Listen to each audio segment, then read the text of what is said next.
Hello, today we will guide you through how to add custom code component in Framer. In this walkthrough, we'll create a new code component directly inside a Framer project. A code component lets you extend your design with custom logic, dynamic behavior, or advanced interactions, all while keeping it reusable across your pages. Before we begin, make sure you're in the correct Framer project and have edit access. Start by opening your project in Framer.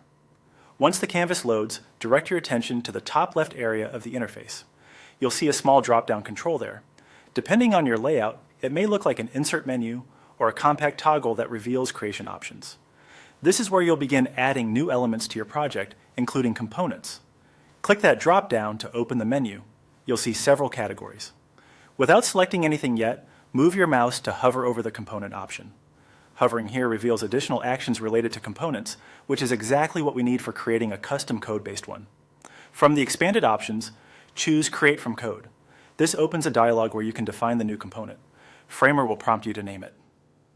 Type a clear descriptive title that reflects what the component will do. Good names make it easier to find and reuse your components later, and they help teammates understand the purpose at a glance. Avoid using any personal or sensitive information in the title, and keep it short but meaningful so it reads well inside the sidebar. When you're happy with the title, press Enter or click Create to confirm. Framer will generate the new code component and place it in your project's components area, typically visible in the left sidebar or Assets panel. You'll usually see an editor or a code view open where you can start writing or pasting your code. If it doesn't open automatically, don't worry. Your component is still created and ready to edit from the component list. A few quick tips as you proceed.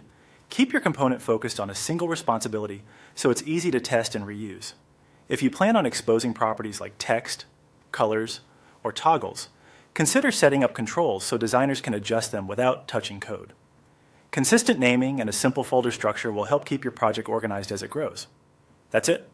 You opened your project, accessed the top left dropdown, hovered over component, selected Create from Code, named your component, and confirmed creation. You now have a custom code component ready for development and reuse throughout your Framer project.